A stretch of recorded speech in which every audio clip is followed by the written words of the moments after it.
Welcome to the Pastured Pig Podcast, where we share the successes and challenges of raising pigs on pasture.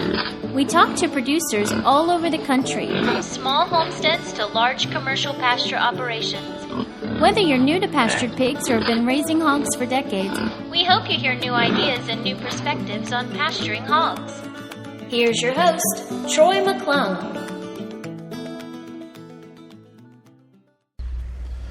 Hello, everybody. Welcome back to another episode of the Pastured Pig Podcast. So glad you all decided to download and listen again.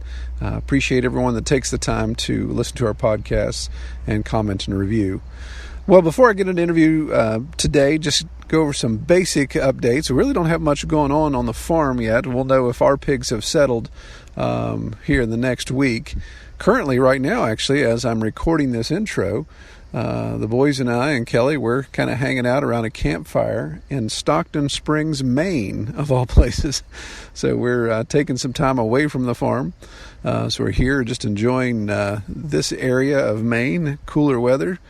And we are overlooking Stockton Harbor, which is part of Penobscot Bay on the coast of Maine.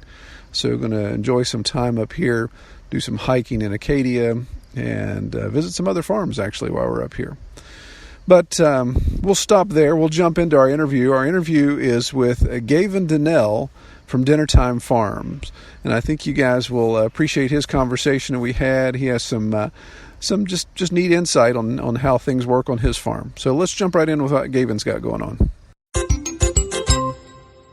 Well, hello, everybody. Welcome back to another episode of the Pastured Pig Podcast. I have another West Coaster on our list here for our interview today.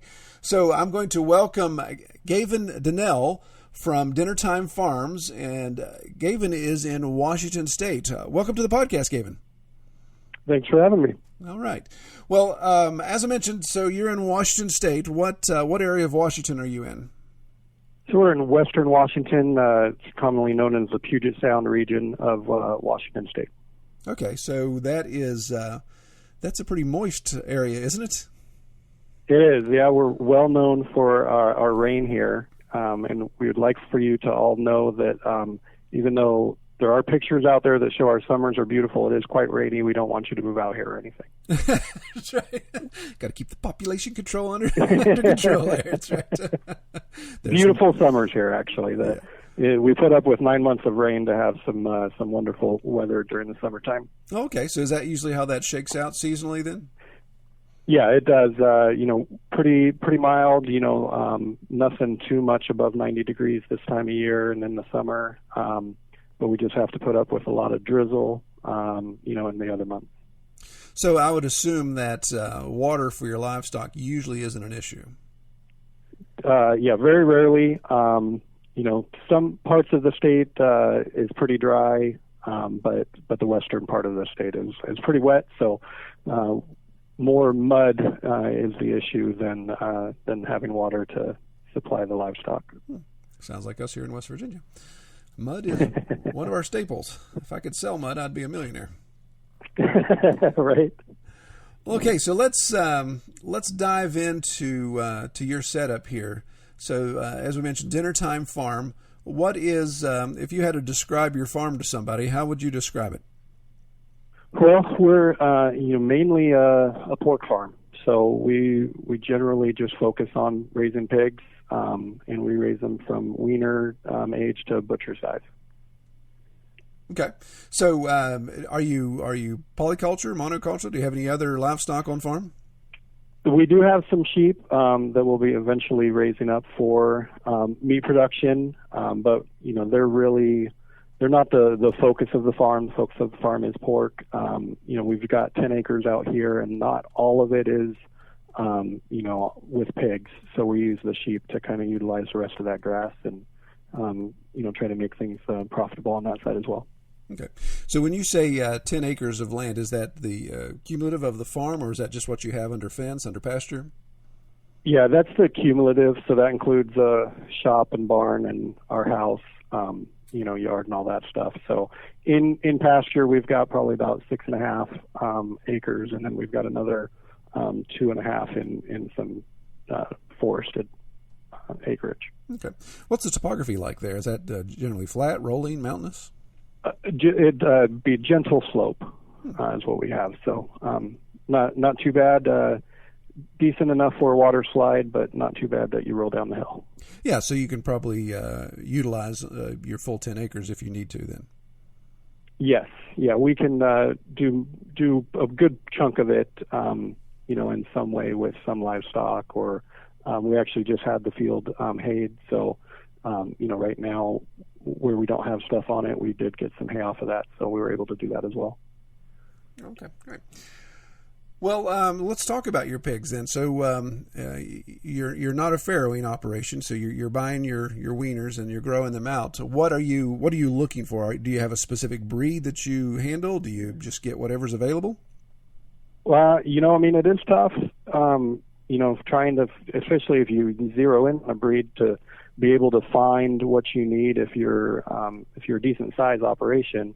It can be hard to find what you need and when you need it. So I don't really zero in on anything. I do try to get heritage breeds and crosses when possible. I had a couple Hereford producers that were nearby that have since gotten rid of their pigs. So I'm not able to get those as often. I really try to get what I can get, but I do try to focus on some type of heritage cross. Excellent. Okay, so how far are you driving? How far do you have to go to find your supply? Are you having them delivered? What's your logistics there? Yeah, I do have to go and pick them up. One of the batches that I just got actually was real nice. It was a neighbor, so I had to go less than a mile to pick them up. I wish I could have more of those for sure. Otherwise, I'm driving an hour and a half to pick up piglets. Yeah. Okay. So I've heard you say the word batch multiple times there. So it sounds to me like you're not just buying feeders at one point or weaners at one point to raise out. Are you buying different groups of weaners and kind of rotating them through the pasture? And I don't. My setup's a little bit different. So I do what I call a batch. Usually it ends up around 7 pigs in each batch. And they each have a quarter-acre paddock that has been planted either in grass. I've done turnips one year, so I had that was even a little bit larger paddock. It was about a third of an acre of just turnip greens for the pigs.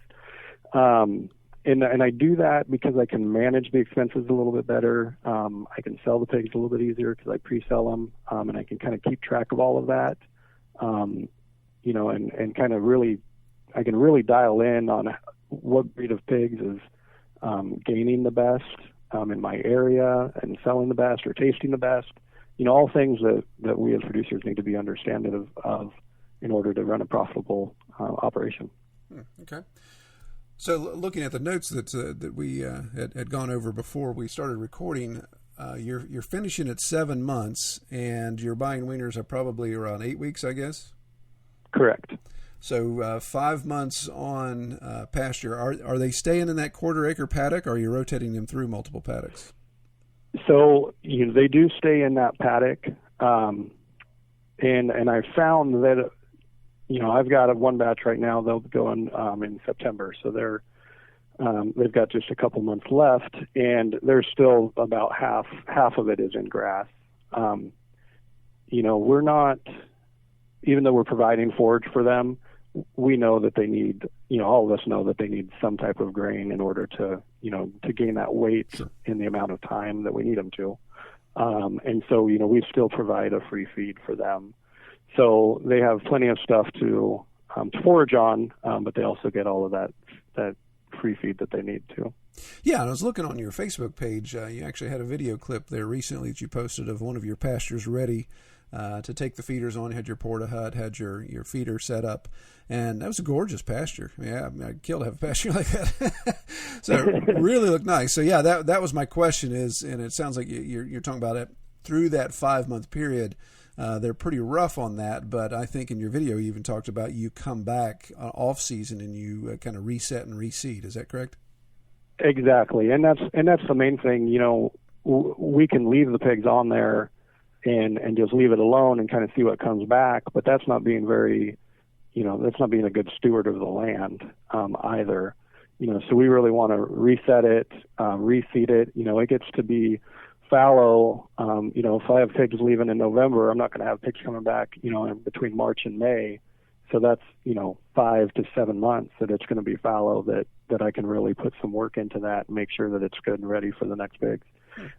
It's also good for breaking the parasite cycle as well. I don't have pigs, they're just on there for 5 months, and then I don't have to worry about that. I've got the soil buildup from the fertilizer and from us seeding, and I've really found that it helps to break up the parasitic cycle as well. Yeah, that was going to be my next question. So again, understanding where you are geographically, how hard of winters do you have? Do you have heavy freezes? We do have some. We do get below freezing, but we don't have that real hard freeze.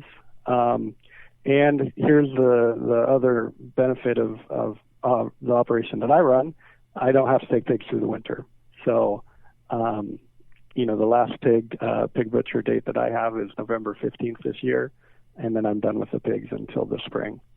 And since I don't have any sows or boars, I don't have to take care of anything through the winter. Yeah, so I can definitely see the benefit in that with not having to keep breeding stock on and having a true winter like we have here, that you have a sacrificial area, have area of pasture or area around a barn or holding area that you're going to have to sacrifice.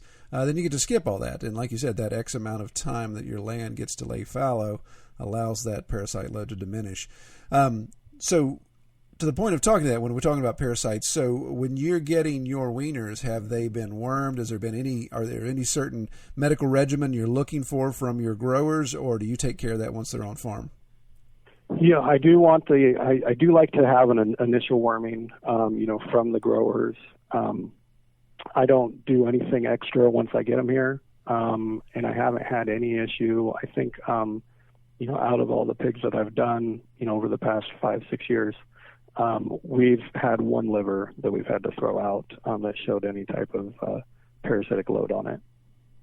So that's great in 6 years if that's the only issue. Have you gotten any bad weaners from anybody? Have you said, okay, I'm probably not going to be able to use that grower, that provider again because he really gave me a bad batch? Have you run into that yet? Or? I haven't. I've had some, piglets that were probably smaller than I'd like to see at 8 weeks. And that's probably just their, might be a little skimpy on feed. They might have weaned a little early. But I've found that generally, those pigs will catch up pretty quick once they get onto my feed, and kind of get all that space that they need as well. So I really haven't had a bad batch or anything like that, which probably should knock on wood and count myself lucky at this point. Sure. So if I'm doing my math right, you said you have you do about 6 to 8 pigs in a batch, and you're doing about 22 pigs you're finishing out. So you're doing roughly 3 to 4 batches there. Yeah, right now we'll do 3 batches this year. We'll do 3 batches next year, and then we're going to be setting up a more permanent area. And we're going to be able to increase to 8 batches a year eventually. So in 3 years it'll probably look like 4 or 5 batches, and then going from there up to 8 batches a year. Okay, and that's about answered my next question. So just so I'm clear and our listeners are clear, so you're thinking as you expand, you're going to be doing more quarter-acre paddocks, not larger paddocks with more pigs. You're still going to be doing 6 to 8 batches. Okay. Yep. So that'll still remain the quarter-acre paddocks. It's really a good system that I've found works well for me and for my operation. So I can obviously speculate, but I'll let you say. So with a 6 to 8 in a batch, does that help? I assume with managing customers that are ready to buy, logistics, transport, all those type of things. I guess all the benefits are there because you're set up at that number. Yes. So, I know how many feeders. So I have 2 2-hole feeders per paddock. I know that's going to be pretty good for, 8 pigs. They have one about 60-gallon barrel for water, and I know, that'll work for them. really where they're not running out of water, every day.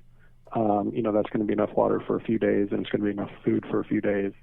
And that's kind of how I set it up. And make sure that they're not fighting over the water or fighting over the food, too much. So that's kind of the number that I came out that really worked out pretty well.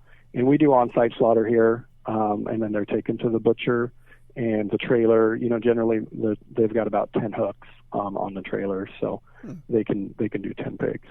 It's interesting. I interviewed another person in Washington State, and they do the exact same thing as far as slaughter goes, and that impresses me. Obviously, that's not something you cannot do in my state. You have to deliver a live animal to the processor. Mm-hmm. So now, and we're doing. If I was doing USDA, if I was selling cuts. Mm-hmm. Then I would have to do that as well. We don't have there's very few USDA inspected slaughter trucks that would be able to come to my location, and really they won't, because it just doesn't make sense to do 8 pigs. Right.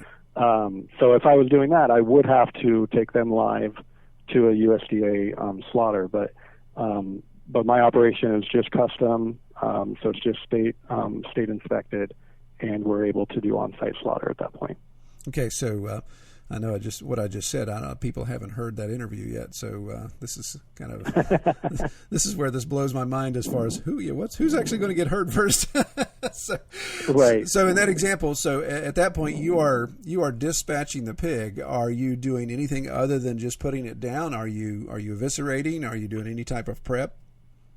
Yeah. So, and it's not myself that's doing it, because then I would have to be state inspected in order to do that. So we have a state inspected slaughter truck that comes out, and they do the kill.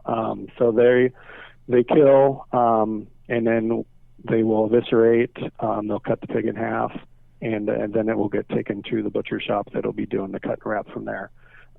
One thing, if you've got some smart listeners, if they are realizing that this is being done on farm, one thing that we do lose out on is that the animals are being skinned, and they're not being scalded. So we are losing the skin in that process. That was going to be my very next question. Okay. Yeah, and here in West Virginia, there's not a processor I'm aware of that does a scald and scrape anymore. So, yeah, that's the unfortunateness of having less options. Mm-hmm. Okay. Yep. Yeah, I mean, obviously it's quicker and it's more efficient to skin them, and when time is money, that's kind of one thing that went out the window. So, yeah, and there's pros and cons of skin on, skin off. I mean, that's a whole nother podcast to discuss the purity of pig processing, skin on or skin off. So we'll save that for another date. But that's really interesting. So that saves. So you mentioned transport, hooks in a trailer. So you have, I assume, a regular livestock trailer that's converted with hooks that they're hanging those halves in. So you've got 16 halves, 12 to 16 halves that go in there. Yeah, that's what most of the slaughter trucks here are. They're either one whole unit, kind of like a box truck, that has a hook and rail system in it. Some of them do have, a trailer and then a truck, but basically it's some type of box type truck or trailer with a hook and rail system. Oh, I see. So they're actually providing the transport to the butcher then. Yep. Okay. That's all part of the of what I pay them for is. They get to take away all the nasty stuff that I don't want to, or have to bury, or compost at my farm, and they also deliver it straight to the butcher. Okay, so is that a refrigerated unit as well, or they're just getting there fast enough that they don't have to worry about refrigeration? Generally, they're getting there fast enough that they don't have to worry about refrigeration. Interesting. Okay. All right. Well, let's. Wow, there's a lot to unpack there. I want to back up and talk about feed, but I also want to talk about your sales setup. So we'll stick a pin in your sales setup, and let's back up to while the animal's still alive. Let's talk about your feed a little bit. What are you feeding out? Are you doing a commercial blend? You mixing your own? Or have come up with some sort of custom process there? Yeah, we use we have a certified non-GMO feed that we use. It's no corn and no soy. It is. We do buy from a feed mill on the eastern side of the state, eastern Washington, and we've been really happy with the feed that they've provided us.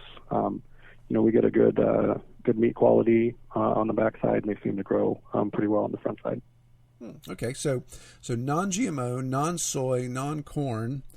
Yep. What's your protein substitute then? So triticale is the, and I don't know if I pronounced that correctly, but I did it with confidence, so I'm going to go with it. That's the way to do it. Is the main protein source in there. There's some peas and everything in there as well, but I don't have the analysis right up in front of me. But that's 15% protein. Okay. That we're feeding. And your carb substitute for the corn is in that as well? I don't know off the top of my head. I should have had that up on the screen here so that so I'm not sure what that substitute is. So that's interesting. So that's I can almost hear listeners saying, "Wow, I wish I had access to that type of stuff," because there's definitely people that we've talked to that say we'd love to do non-GMO, we'd love to do non-soy, we just don't have any options around here. And I'm one of those guys too. I have to drive over an hour just to get conventional pig feed. So it's interesting to see what's available and of course what you can custom order. So I assume that's a pre-mix, or are you actually specifying ingredients from that feed mill when they produce it? So it's a pre-mix. It's their own mix. Oh, so it must be a pretty good sized mill then to be able to specialize like that. Yeah, they they have other products as well, and I'm sure they have quite a few producers that they ship to, and it just gets shipped to me, through the trucking company.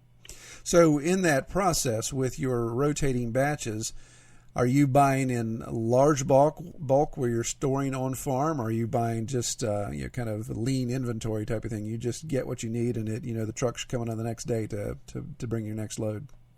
Yeah, I try to obviously not carry a ton. Well, I don't want to say ton because I do carry it by the ton. But right now I just got in a feed delivery last week of 2 tons of feed. And that's going to last you. That'll last me. These I've got a couple batches that are pretty young yet, so that'll last me probably a month or so, and then I'll get another 2 tons coming. And once I start getting towards the end, I won't order 2 tons at a time. I'll just order a ton at a time, just so I'm not, have a lot of feed left over that I've got to unload at the end of the season, because I don't have to carry pigs through winter. So right, I got to get rid of that feed too. Yeah, that's all kinds of questions pop up in my mind there. So as you get to your last batch, are you? I assume over these 6 years, you're getting better and better at estimating that. Do you find yourself at the end of the year saying, "Oh wow, I've got half a ton," or "I've got a ton. I really missed the boat on this," or is it one of those things where, "Oh wow, I need 200 pounds to finish this out, so I got to scramble to find it"? Has that run in? Have you run into those issues yet? I haven't. I think the most I've had left over was a quarter ton, and I was able to sell that, to somebody else that had pigs pretty easily. There's been a couple instances where either, poor planning on my part, I didn't get my feed order in time, or we had an issue where the pass was closed. The truck coming from the eastern side of the state to the western side was closed. So they didn't get my feed on time, and so I had to go and pick up a bag or 2. The nice thing about getting feed from someone like this is that there are a couple feed stores in the area that carry it. So if I do need to get something in a pinch, I can get it. Yeah. That's definitely a Western statement there. You don't hear that a lot on the Eastern Seaboard, that the pass was closed, the truck couldn't get through. Right. That's definitely unique to your guys' neck of the woods. Yeah, it's not all flat here. We do have some mountains and volcanoes in between. Yes. All right. So the feed balance sounds like you've got that nailed down pretty well. Are you diminishing your protein load as you get close to finishing, or you just keep feeding out that 15%? I keep with the 15%. I used to start them at 18% and then drop them down to 15%. And I found there wasn't really much of a benefit to doing so, and really just made it easier for my feed orders and my management just to do 15% throughout. Yeah. So you're seeing pretty accurate finish weights as far as what you want and consistent through that process? Yeah, we used to finish them out about 6.5 months, and I switched to 7 months just because I was able to get a little bit more consistency there with that final 2 weeks. But yeah, they're all right in that range that I want them to hit. Very good. Okay, well let's move forward now to sales of your pork after you've processed. Of course, you pre-sale, so you know going in at a certain point. Okay, this batch has been sold, or I got a half left or a whole left. How do you handle those pre-sales? Yeah, so we have an email list, and that's the first part of my kind of marketing.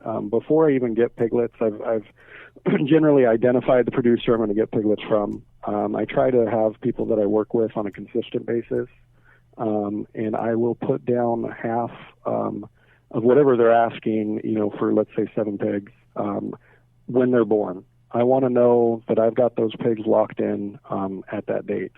And so then I'll send out my email to everybody, let them know what I've got and have them respond, and at which point I'll get them a deposit invoice.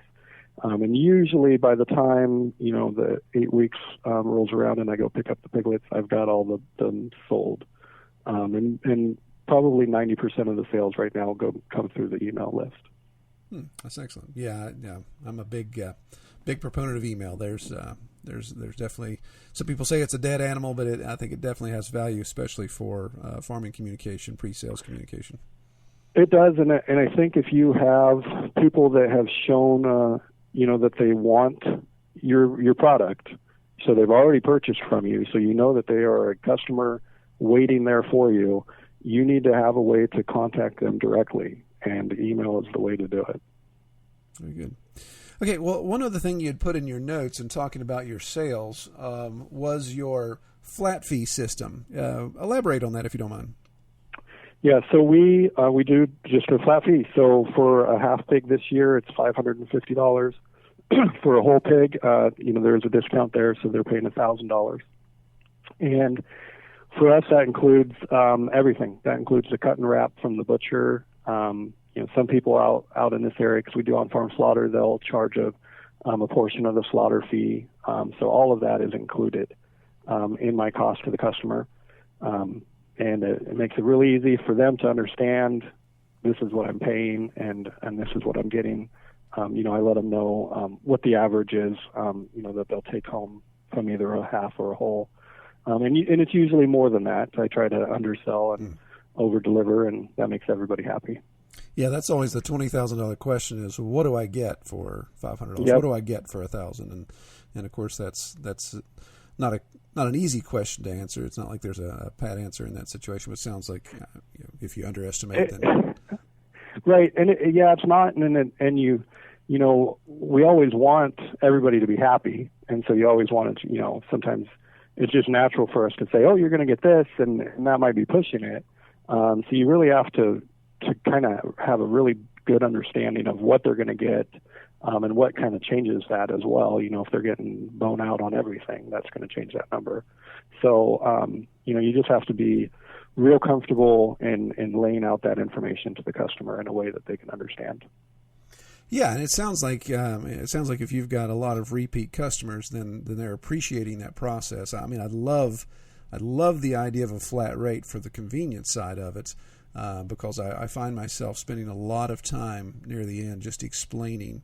Okay, here's the hanging weight. It's a certain percentage of the live weight, and then your return meat, because of smoking and curing, you get some shrinkage. All the things that go along with that, and people trying to wrap their brains around.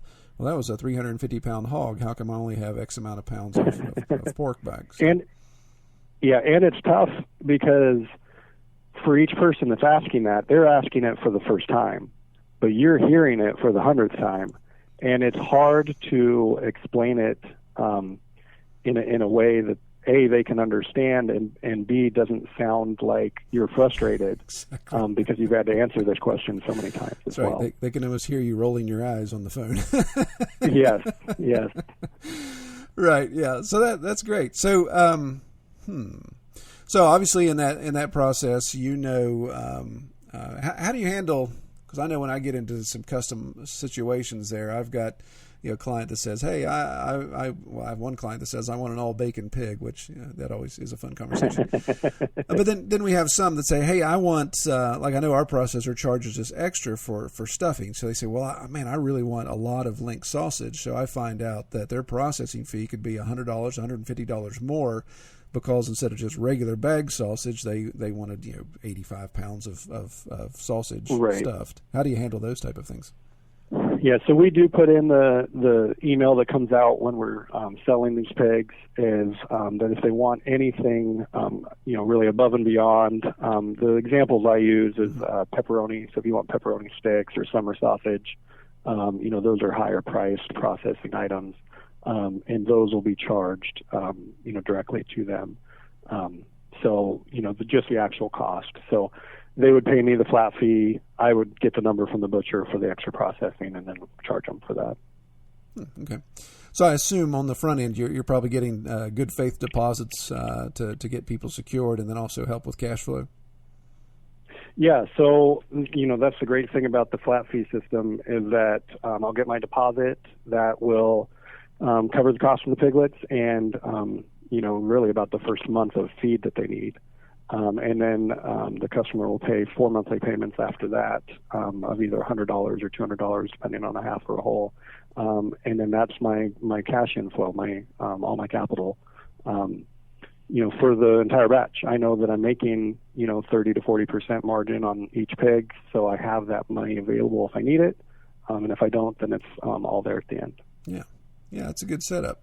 Yeah, I think that I like that, and that intrigues me. In fact, I'd like to digest that a little bit more in my mind, but I won't do it here while we're recording. But I like that setup, especially if you're explaining here's the typical, and you could always have some bonus material when people realize, oh wow, I got 2 extra pounds of bacon, or I got an extra package, because that's another discussion we have too is. How many packages of bacon am I going to get versus how many pounds of bacon am I going to get? And so you find yourself kind of having to thread that needle there to say, well, sometimes a package isn't always a pound, sometimes it's a little more, sometimes it's a little less. And, so that would definitely free up some confusion there. Well, okay. Well, let's talk a little bit about your processor. In the past 6 years, you've got your on-farm butchers that show up and dispatch and have, and then you're taking it to a butcher. Do you have a good relationship with your butcher? Have you kind of moved around still in process of trying to find somebody you like? How's that working out for you? No, we love our butcher. Before I even started this, I went in and I interviewed butchers. So. I had some questions for each of them. I went in. The people that didn't have time for me, well, I didn't have time for them. So, they were kind of out. And the butchers that did have time for me and, were able to answer my questions. Those were the ones that I'd maybe take home some samples from. And then we narrowed down a butcher from there, and he's been great to work with. We have a good system. I think it's important for us to communicate, back and forth on what's working for each of us, because it's an important relationship to have. When we first started, he mentioned something that we were using our own cut sheet, and it was kind of confusing him a little bit. So we started using his cut sheet, and kind of worked through that process, and it's worked really well. That's interesting that you say that, because that's been our Achilles heel as well. Is I find that our processors' cut sheets are very, very hard for the typical customer to navigate. So right. Being the marketing guy that I have, I've got a graphic designer at my disposal. I'm like, hey, let's come up with a real sexy cut sheet. It's going to be super simple, and man, it looks great. The customers love it, and I turn around and hand it to the butcher, and he's like, what am I going to do with this? So I find myself transcribing from my cut sheet to his cut sheet to make it work out. And then, of course, that mistake then becomes 100% my responsibility if I transcribe something incorrectly. So that's good. Building a relationship where you can kind of meet somewhere in the middle and make sure you understand their cut sheet and it translates well. That's always a benefit. Yeah, I mean, we have to understand they're running a business too, and they need to, they want to be able to bring everything in efficiently, understand it, be able to turn it around and get it out. So we have to work with them on that as well, because we need them to work with us. Yeah. So does this butcher offer a lot of value added? I know you mentioned pepperoni and summer sausage there. Do you have a lot of value added products there? They don't do a lot, which I kind of like. I feel sometimes that if you offer too many choices, customers can become overwhelmed, or it's just kind of a bit more of a process. But he does do pepperoni, he does summer sausage, he does breakfast sausage and Italian sausage, and some of that stuff that we come to expect. But he doesn't do a lot of extra things. So you have to, I would think, and again, you don't have to answer this question, but I think you have to run into that. Do you have customers that say, all right, Gavin, please, man, I just want 2 packs of bacon. Just sell me 2 packs of bacon. Your stuff's great. Everyone keeps talking about how great this stuff is. Do you run into that, and how do you politely let those people down? Yeah, so that does happen. Usually it's more of people that I know, that might see something on Facebook or whatever, and like, oh, I'd love to buy a package of bacon from you. And, I have to tell them, based on, our state laws and federal laws that I'm unable to sell them a pack of bacon. But usually what I'll do in those cases is I'll give them a pack of bacon. It's a great way for me to get the product in their hands, let them try it. And then a lot of times it's so good, they'll come back and they'll say, okay, how do I get more? Absolutely. And then we can talk about getting them a half pig and going from there. Yeah, that's great. I agree. There's no better business card than a bacon sandwich. that's right. Pork chops or bacon, and when you think about, and especially for some of those producers that are out there, they're selling USDA inspected meat. So, and they're charging $10.99 a pound, and rightfully so. And so they see, a pack of pork chops that's $15 that they're going to hand out to somebody, and they think, man, it's so expensive for me to just give that to somebody.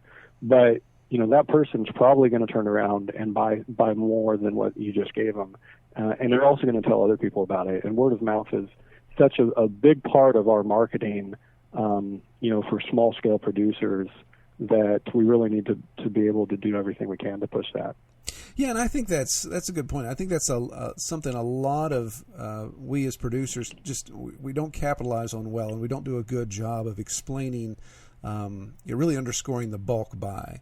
So you've had some bacon, you've had some sausage, it's great, and you're like, well, I'm not quite sure. I'm not quite sure what I'm going to do with this, or I don't eat a lot of roasts, or whatever complaint they have about a whole or half hog. But then just showing, hey, look, here's if we sold these as individual packets, it would be a $10 pack of bacon. And I assume in your situation, if I'm doing my math right, you're probably what, 4 to 4.5 a pound on average for your finished product, I assume, right? Yep. Yeah.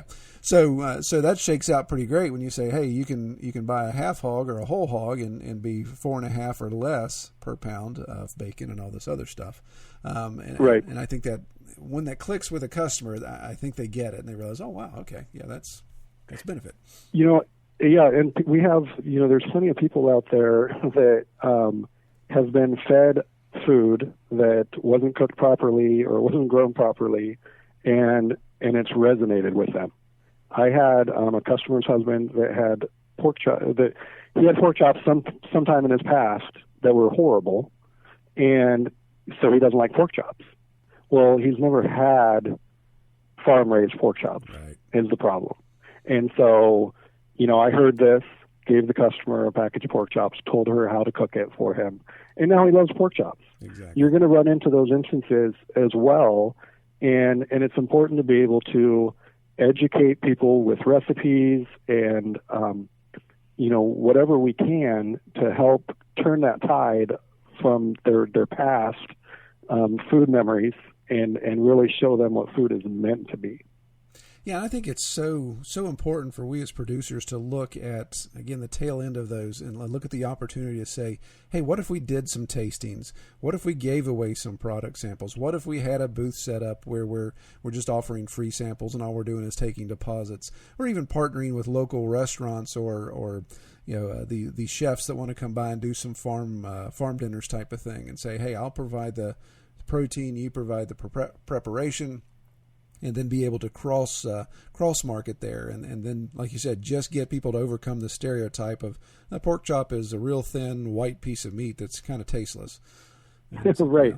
And and we have a lot of memories that are tied to food, good and bad. I still talk about some of the best meals that I've ever had in my life, and it's been years since I've had those. And if we can put that quality food that we're all raising in front of them, they're going to remember that, and they're going to want more of it, and they're going to know where to get it. Absolutely. Excellent. Well, Gavin, let's talk future. What's the future look like for Dinner Time Farm? Do you have a 5-year plan, or are you looking for massive growth, massive expansion, medium growth, additional polyculture there, other animals? What do you see coming down the tracks? Well, I kind of mentioned it briefly at the beginning. We do have a plan. The next couple of years will be fairly steady. I mean, we'll remain at about 22 pigs a year. We'll be taking some of that, the net profits from there to be expanding. So years 3 through 5 is where we'll really kind of jump from 22 to the ability to do 56 pigs. I don't know if I'm going to do 56 pigs. I kind of want to see where the demand leads to, and kind of see where my time leads to as well, since I have a full-time job off the farm. And then we'll continue to add some sheep, and we'll use those for meat production, just as how well the rest of the grass does. But that's really going to be it for us. Is pork somewhere around 56 pigs a year. Sheep, will be probably between 10 and 20 lambs a year. Okay. And yeah, that's usually you said something there. That's usually a question asked at the beginning, and I neglected to do so. So you do have an off-farm job. Do you have, you said we a couple times, so I assume you have some family help or some hired help there? Yeah, I have a wife, and I have 2 young children. I say we loosely. My wife is it is a we because we live together and we own the house and the farm together. But she's, she takes care of the kids. She's busy with them. So I really try to set up a lot of the processes in a way that I don't need someone else to come and do anything. She's got her own stuff she's got going on too. So I try not to ask too much of her. Yeah, and I think that's, obviously that's great planning, and I think it's very doable. That's what I love about raising pigs. There's a lot of opportunity there if you've got the proper infrastructure in place where you can be hands-off, days at a time. Again, it's always best to have those touch points daily, but if you find yourself in a situation that you have to be away, then a pig can pretty much take care of himself as long as you've got the right resources available. Exactly, and with my job, not so much now, but before I would have to go out of town occasionally, 2, 3 days at a time, and I knew if I filled up those feeders and filled up that water, they'd be good until I got back. Usually I'd tell my wife how many were supposed to be in that pen and just ask her to count them occasionally, right. and then we'd be good. Excellent. All right.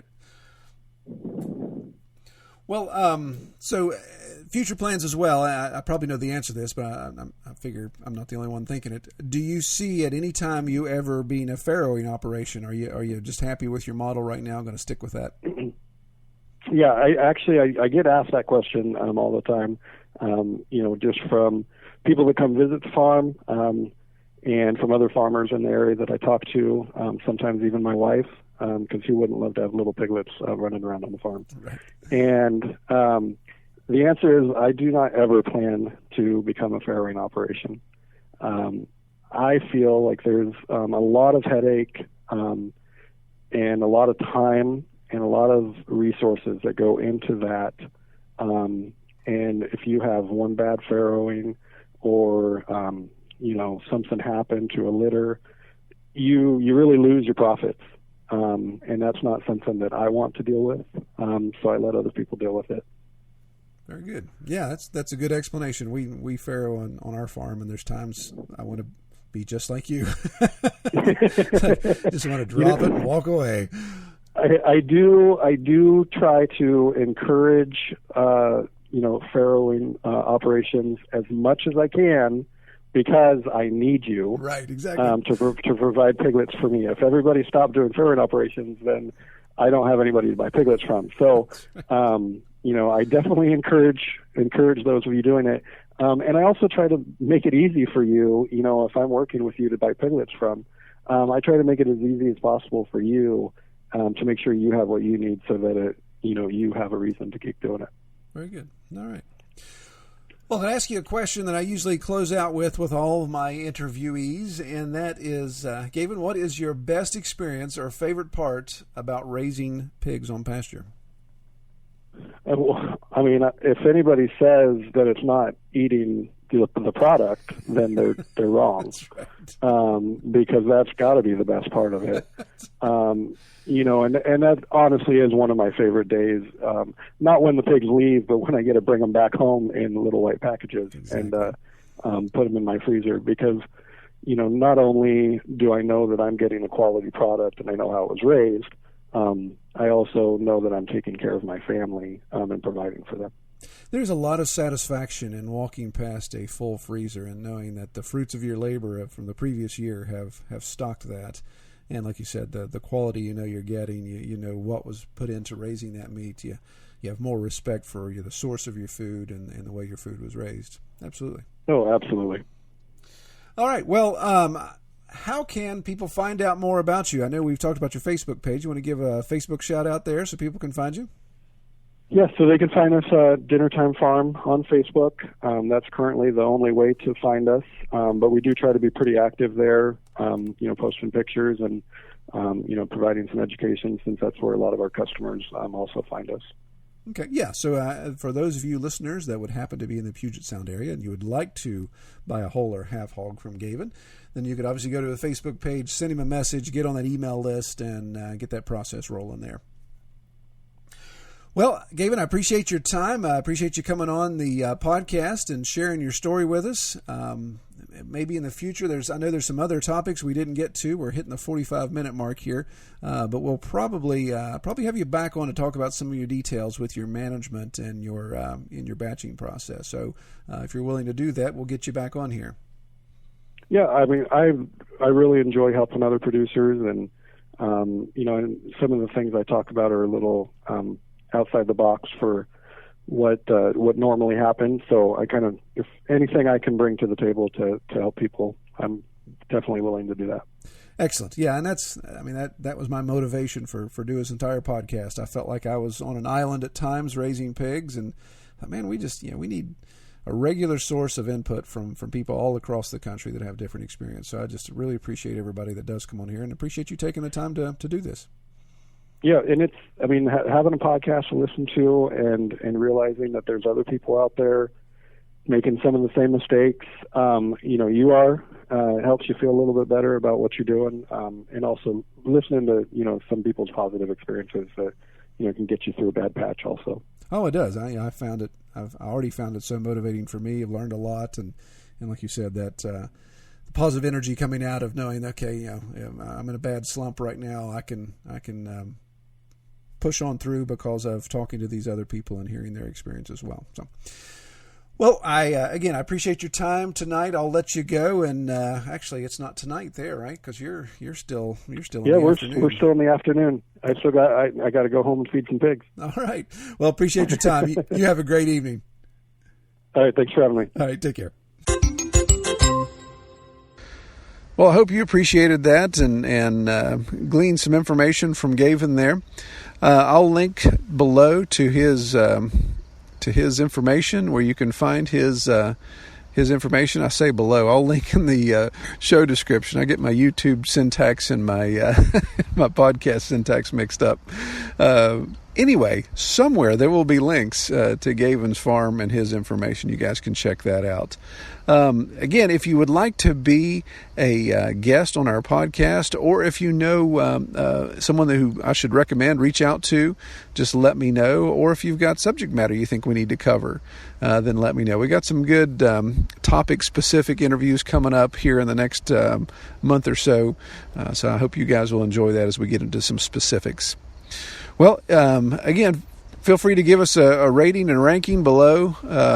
It just helps other people find us, of course, and just spread the news about the Pastured Pig Podcast. check us out at redtoolhouse.com if you want to know what's going on with us. Okay, take care, everybody. We hope you have enjoyed this episode of the Pastured Pig Podcast. To learn more about our podcast or to submit topics or recommend guests for future episodes, visit redtoolhouse.com.